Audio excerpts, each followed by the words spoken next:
visto que es el principio de legalidad en su manifestación de ley cierta. Cuando hace un momento vimos esta garantía de la ley cierta, dijimos que tenía que cumplirse con un mandato de determinación, mandato de definición por parte del legislador, en el sentido de que el legislador tiene que establecer claramente qué conducta se castiga y cómo se castiga. Pero a su vez, doctores, esta garantía de ley cierta también tiene otro, digamos, otro añadido. ¿Cuál? Que en penal la derogación o abrogación debe ser expresa. En penal no puede funcionar la derogación o abrogación tácita, como sí se da en otros ámbitos del derecho. Tampoco podría, por desuetudo, por desuso, considerarse que una norma penal ha dejado de tener vigencia. Y eso parece que se da en el punto 10, porque dice, ¿no? El tipo penal de seducción, la seducción es aquel acceso carnal, doctores, que se presenta cuando el sujeto activo, que puede ser cualquier persona, respecto al sujeto pasivo, que tiene entre 14 y 18 años, mantiene la relación sexual por engaño. Esta figura de la seducción tuvo en su momento mucha jurisprudencia dentro del marco de lo que se llamaba la promesa incumplida de matrimonio.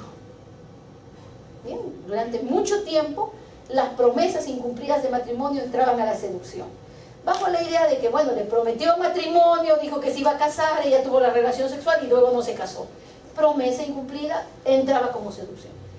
La Corte Suprema en el año 2004, doctores, emitió una ejecutoria vinculante y dijo, no señores, la promesa incumplida de matrimonio no es seducción.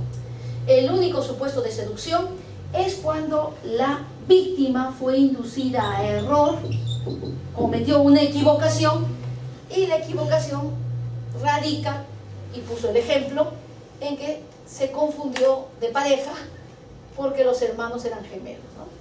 Entonces puso un ejemplo de laboratorio, que lo cierto era que nunca pues se presenta una cosa así, pero bueno, estableció más o menos que el error radicaba en eso, haberse confundido, no sé, de haberse haber mantenido la relación con alguien que no era. Doctores, esa ejecutoria determinó que ya no hubiera seducciones, porque como la promesa incumplida expresamente no podía ser seducción de acuerdo al criterio de la Suprema, desapareció la seducción. Hasta que vino una modificatoria en el 2006 que disminuyó, o perdón, más que disminuyó, aumentó la edad sexual hasta los 18 años. ¿Se acuerdan que hace un rato veíamos un ejemplo que disminuyeron luego a 14? Bueno, del 2006 adelante dijeron la edad sexual no es a los 14 sino a los 18 de la capacidad sexual. Por lo tanto, toda relación sexual de menor de 18 es violación. Con eso, doctores, hasta las relaciones con engaño entraban como violación. Y se dijo, lo que ha habido es una derogación, entonces había una derogación tácita de la seducción, del 175 del Código Penal. Bueno, pasó el tiempo, llegó el año 2011, y en el 2011, doctores, se dijo un momento, la seducción que todavía está vigente, hace referencia a menores de 14 a 18, y entiéndase, si hace referencia a los 14 años, es porque en ese tipo penal se ha respetado todavía el tema de la edad sexual a los 14, y entra un poco en contradicción con la modificación que se hizo sobre violación en el año 2006, y como que advierten que hay una incompatibilidad, pero expresamente se dice que el 175 está vigente. Sigue avanzando, doctores, y el año pasado se ha modificado el 175. Han dicho, perfecto, sí, existe la seducción todavía, pero ahora ya no la vamos a llamar seducción, sino la vamos a llamar violación sexual por engaño. Le han cambiado el nomen juris, le han aumentado la pena, doctores, hoy día por una violación sexual por engaño no puede ir con prisión preventiva, porque el mínimo es de 6 años. Bien, le han incrementado la pena y le han cambiado el nombre. ¿Qué está pasando entonces sobre el tema de la seducción? está habiendo un problema sobre la garantía de la ley penal cierta. No se usó por unos años, dijeron que se había derogado tácitamente, luego dijeron que estaba vigente y ahora lo que han hecho es cambiarle el nombre y ponerle una pena diferente, pero en esencia la conducta viene a ser la misma que hace tiempo estaba regulada y que se llamaba seducción. Entonces hay un problema con la garantía de la ley penal cierta. ¿Qué es lo que se plantea, doctores, en la pregunta número 10? Dice, el tipo penal de seducción se consideró derogado tácitamente por la ley que extendió la violación sexual de menores de 18. Sin embargo, años más tarde se modificó el artículo 175 que contenía la seducción para indicar que se denominará violación sexual mediante engaño. En este caso, ¿existe algún principio afectado?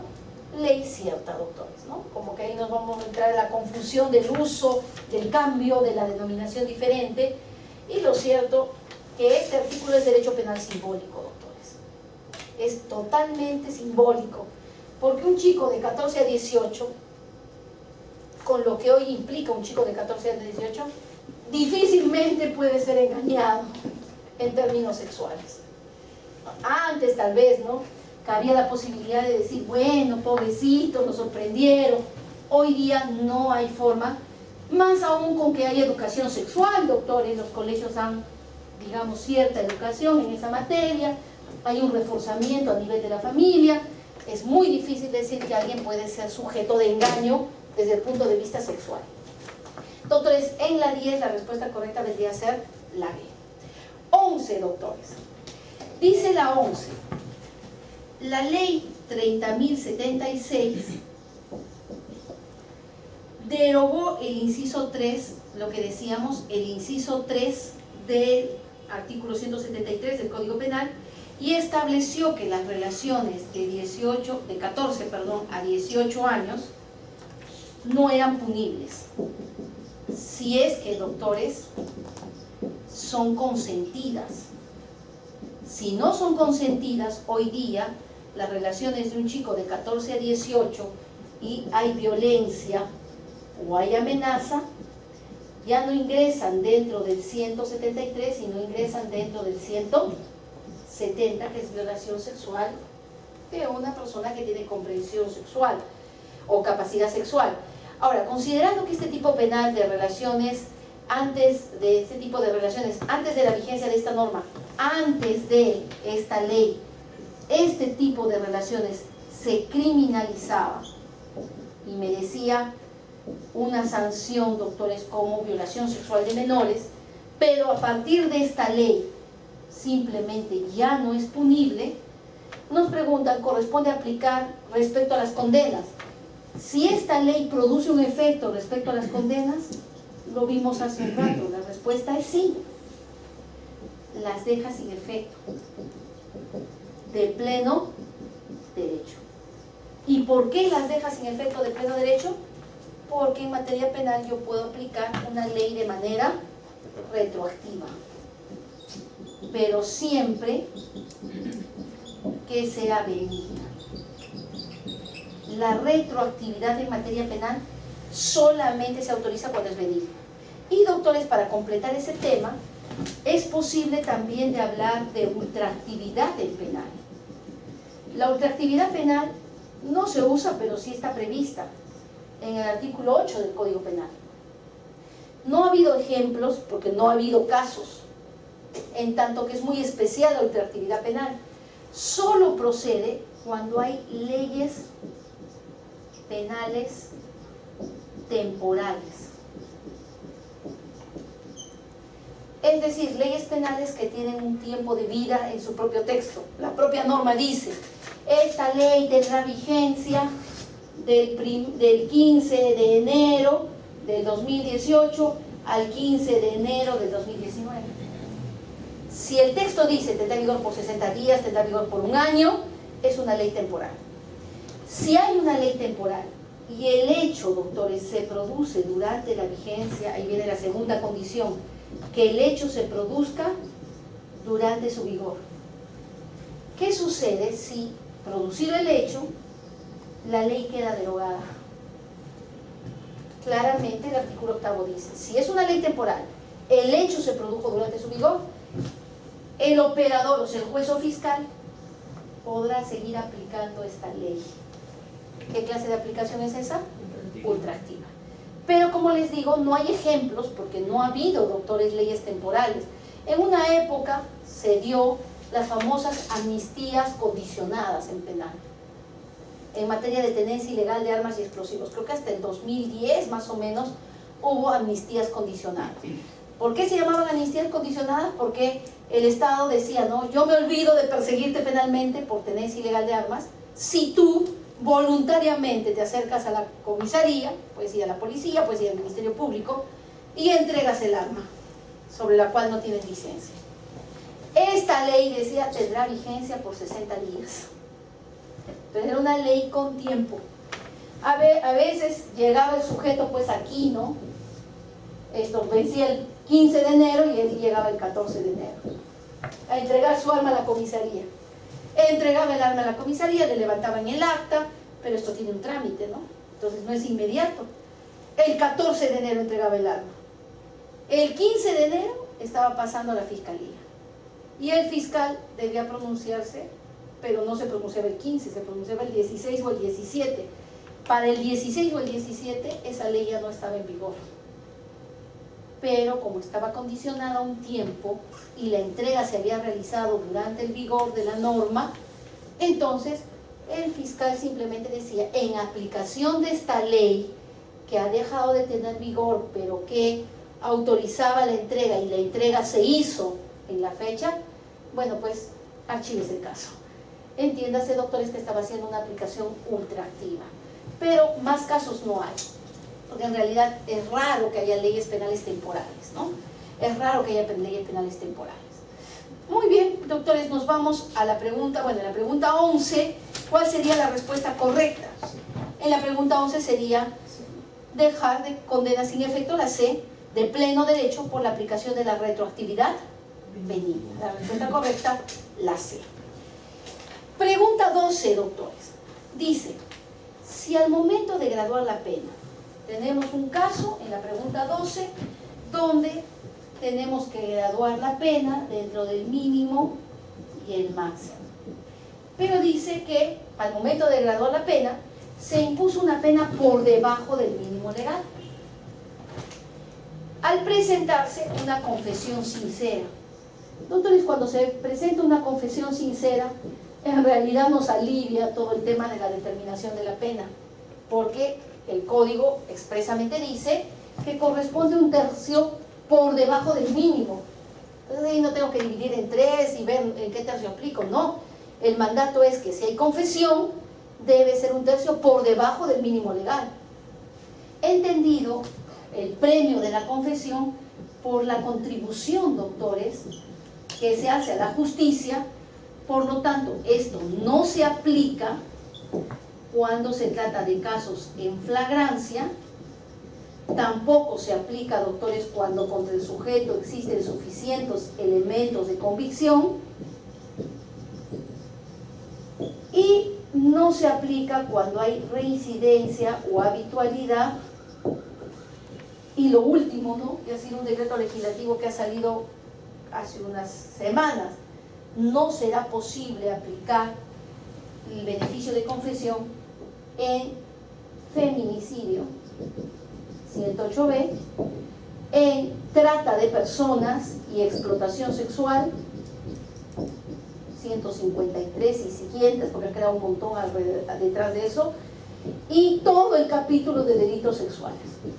Yo no sé qué le ha pasado, doctores, al Ejecutivo en este caso, porque es un decreto legislativo.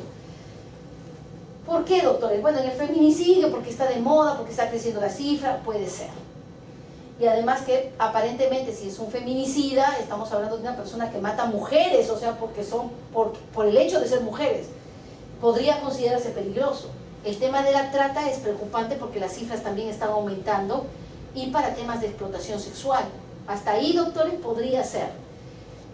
Delitos sexuales, y uno dice, bueno, de hecho que tal vez nadie discuta que las violaciones sexuales no merezcan ninguna reducción, pero dice delitos sexuales y ponen todo el capítulo. ¿Qué quiere decir? Entran violaciones, actos contra el pudor, proxeneta, rufián, usuario cliente, todos los sexuales, doctores, que me parece ya un exceso, ¿no? Porque imagínense al proxeneta ese que pone su negocio de prostitución, que es un delito menor. ¿Cómo es que no le vas a permitir un beneficio de confesión sincera? Bueno, les dio la locura y han puesto todo el capítulo, doctores. Estoy hablando de un decreto legislativo de hace un par de semanas.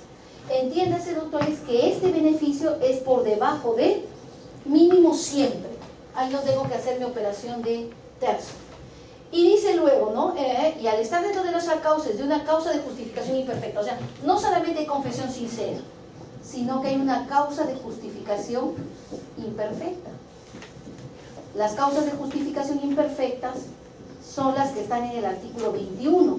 Legítima defensa, por ejemplo, pero que no llega a ser eximente porque el sujeto actuó desproporcionadamente, ¿no? El caso de este policía que dicen que no, que sí, pero doctores, si el ladrón está huyendo y le disparo por la espalda, y le disparo, doctores, a la cabeza o a la columna, de hecho que hay una respuesta desproporcionada, porque no me autoriza a matarlo, me autoriza tal vez a dejarlo herido, pero no matarlo. Bueno, pues en esos casos de causas de justificación imperfectas, dice el artículo 45A que la reducción es por debajo del mínimo del primer tercio. Entonces, en este caso estamos de hecho seguros que tenemos que bajar por debajo del mínimo, porque hay confesión y porque hay una circunstancia privilegiada de atenuación. Pero sigue el caso y dice, pero se observa que el mínimo legal era 15 años y finalmente de 15 llegó hasta 3. ¿Qué problema se está dando, doctores? Ahí se está dando un problema con la legalidad, no, porque el principio de legalidad autoriza la reducción. Dice, sí se puede por debajo del mínimo. El problema ya no es con legalidad ahí, el problema es proporcionalidad. Y no por exceso, sino por defecto. Estamos dando una pena tan pequeña, digamos tan corta, que puede que estemos vaciando la función preventiva del derecho penal. Entonces ahí la respuesta correcta, ¿cuál será? Se ha afectado el principio de proporcionalidad. 13, doctores. 13. Lo que les decía al inicio de la clase, ¿no? Se ha modificado, dice el Código Penal, y se ha incorporado dentro de los delitos contra el pudor los actos de connotación sexual. Los actos de connotación sexual. Ahora aparece esa frase, ¿no? Los actos de connotación sexual. ¿Qué problema hay con esa frase? Que es muy, muy abierta. Y el problema es que esta frase, actos de connotación sexual, no está definida en el derecho penal, no está definida en una ley que no sea penal. Esta va a ser tarea ¿de quién? Del juez. ¿Qué clase de ley penal es? Abierta. Lo que se ha comenzado a discutir, porque estamos ya hablando de una modificación que data del mes de mayo, junio, porque ya tiene cierto tiempo de vigor y ya ha comenzado a haber casos de este tema, es si no es inconstitucional. Porque les decía que actos de connotación sexual ahora se está incluyendo cualquier cosa. Entonces, me tocó, me miró, ya es un acto de connotación sexual. No es que involucra un contacto corporal, bueno, los actos libidinosos involucran un contacto corporal, pero básicamente se circunscriben a zonas sexuales o cercanas a las sexuales. Y de repente ahora te están cogiendo el hombro y tú puedes decir que eso es de connotación sexual. Va a estar sujeto ¿a qué? A la interpretación que le tengan que dar los jueces. Hay un peligro, digamos, en cuán amplio pueda llegar a ser. Ahí, doctores, estaríamos ante un tipo penal abierto. Y la respuesta correcta vendría a ser la B. Doctores, hay otros principios que justamente el doctor que habló, que me preguntó sobre el feminicidio, pueden llegar, digamos, a afectarse en lo que se refiere a la aplicación personal de la ley penal. Acá hay que tener mucho cuidado en torno al tema de la aplicación personal de la ley penal. Supone que el sujeto al que se le aplica la ley penal puede exigir dos cosas, doctores. Uno, respecto al resto de ciudadanos, este sujeto puede exigir igualdad ante la ley. Y la igualdad ante la ley supone que si mi caso se parece al caso de este señor, yo debo recibir el mismo trato. La igualdad ante la ley, doctores, supone que personas que tienen las mismas circunstancias deban tener la misma consecuencia. Y eso se ve tanto a nivel legislativo como se ve a nivel de aplicación. Entonces hay igualdad ante la ley y hay igualdad en la aplicación de la ley.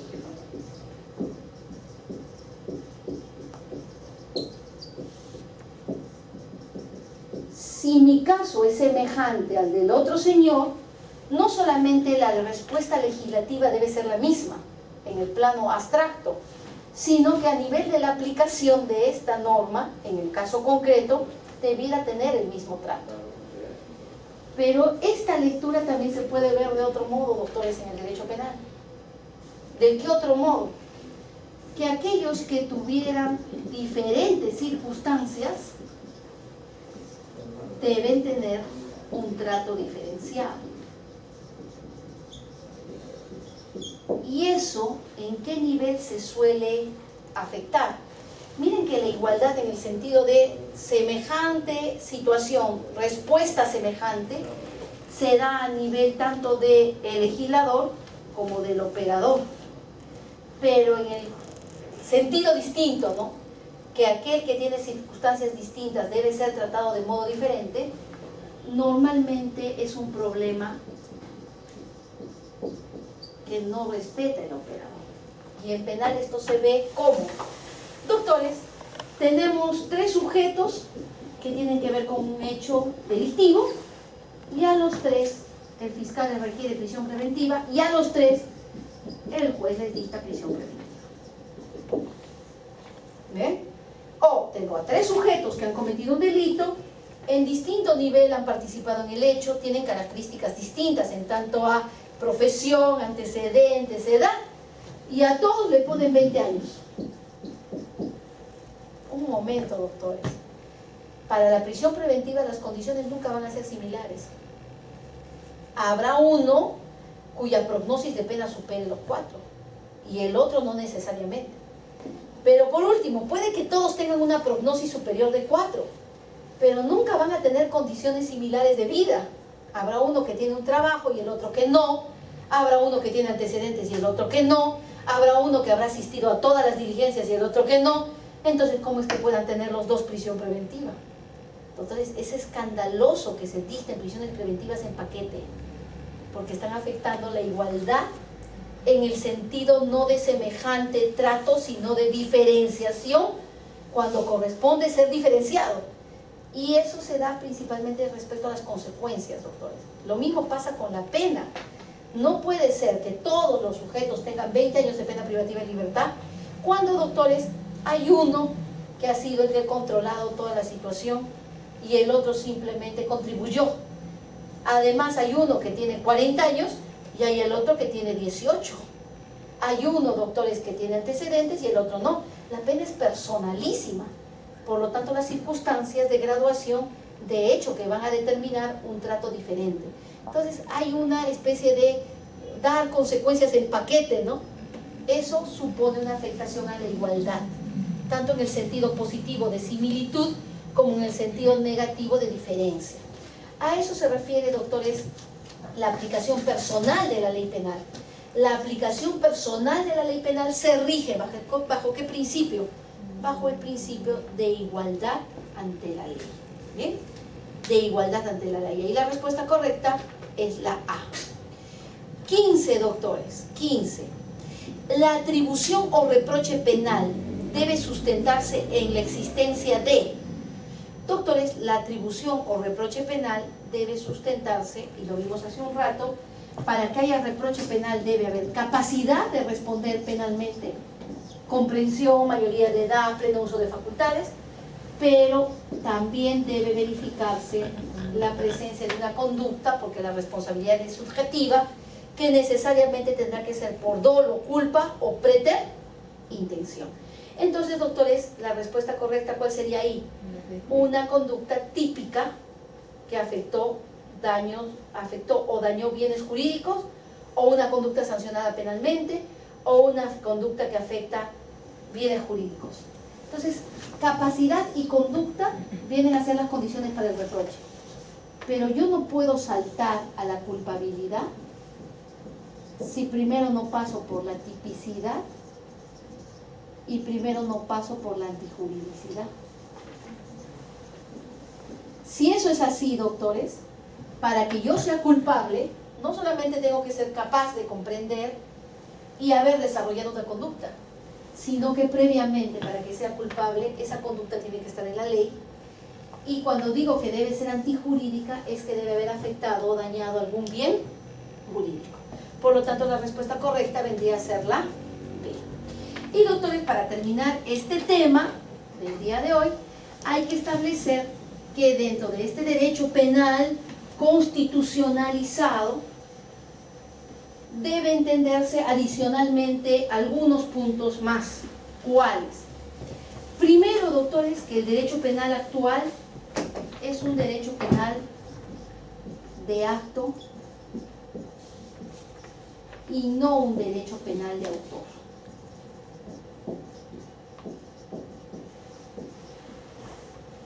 No se concentra el derecho penal constitucionalizado en las características que el sujeto tiene, en el sentido de decir, bueno, mire, esta persona tiene condiciones para ser un feminicida porque nació feminicida, ¿no? Porque tal vez tiene cierta forma física o porque tiene ciertas características, digamos, de personalidad. No son determinantes para la responsabilidad ese tipo de cuestiones. Todo se concentra, doctores, en la conducta. Para que haya delito, no es el sujeto, sino la conducta la que debe ser típica, antijurídica y culpable. Por lo tanto, el derecho penal de acto no tiene que concentrarse en las calidades del sujeto, sino en las calidades y cualidades de la conducta. Esa es una cuestión que tenemos que tomar en consideración. Otra cuestión que tenemos que tomar en consideración, doctores, es que el fin resocializador sigue siendo el fin de la pena, entendida resocialización como, doctores, la ideología de la RE, ¿no? Reeducación, rehabilitación y reincorporación. Entiéndase que la pena debiera lograr que el sujeto se reeduque, en el sentido de que vuelva a tener, digamos, una mirada distinta de las cosas a partir de un tratamiento que se entiende recibirá en prisión. Pero además que se rehabilite en el sentido de un cambio en su conducta y en su forma de llevar la vida. Y esto le permita reincorporarse. Nada de esto se da hoy día. A pesar de que la Constitución lo consagra, doctores, y está dentro del título preliminar del Código Penal y del Código de Ejecución Penal, pasa a ser un tema absolutamente teórico. Y, doctores, por otro lado, lo que tenemos, además de la resocialización, es el principio de humanidad en la aplicación de las penas, lo que supone que se respete la dignidad y se respeten los derechos humanos en el cumplimiento y en la ejecución de las penas. Hoy día, doctores, tenemos un mecanismo bastante valioso para hacer o lograr hacer que esto se respete, que es el habeas corpus correctivo, que ante cualquier exceso en la ejecución que pueda suponer un trato indigno, pueda uno recurrir a la justicia constitucional vía este habeas corpus, que lo que vendría a hacer es, como su nombre lo dice, corregir las condiciones inhumanas en la prisión. Letra muerta también, doctores, porque si ustedes revisan las sentencias del Tribunal Constitucional y buscan ver cuántos habeas corpus correctivos han sido declarados fundados, van a ver que muy pocos.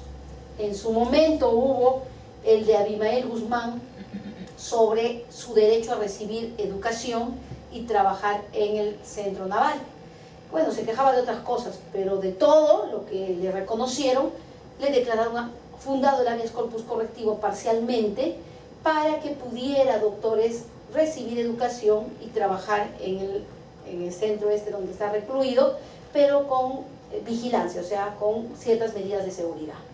Pero de algún modo le permitieron la educación y el trabajo. Y en el caso de Montesinos, él presentó un habeas corpus correctivo para que le permitieran la visita íntima. En realidad pedía dos cosas, la visita de la hija y la visita de su actual pareja. Sobre la visita de su hija, en realidad no se lo concedieron, porque en realidad nunca la hija lo visitó. Entonces era irreal, ¿no?, el pedido. Y sobre la pareja sí había un problema, porque él comparte el establecimiento con otras personas que podían recibir la visita íntima con una periodicidad de una semana, 2 semanas, y a él no le permitían sino con una periodicidad de 1 mes o 2 meses. Entonces, por un tema de humanidad, él decía: un momento, pero ¿por qué no me permiten la visita íntima en las mismas condiciones que los otros reclusos? En ese extremo, el habeas corpus se declaró fundado. Pero la mayoría de veces no, porque la mayoría de casos en donde se ha presentado un habeas corpus correctivo tienen que ver con el hacinamiento, que es un problema que no se puede solucionar.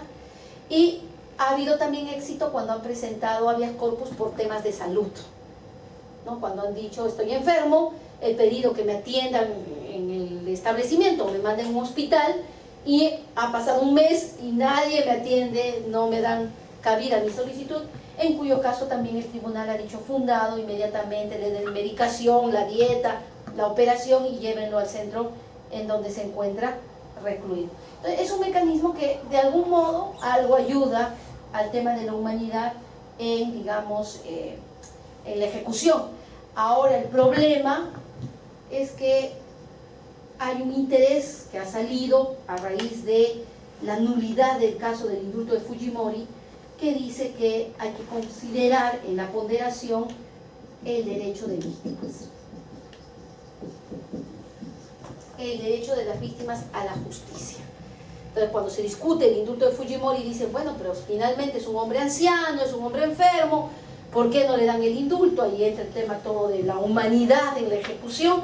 Pero dicen: un momento, hay que ponderar que del otro lado está el derecho de las víctimas a la justicia, que en el ámbito penal implicaría, y con esta sentencia se siente un precedente bastante peligroso, doctores, de que las condenas se cumplan por completo, que las condenas se cumplan por completo.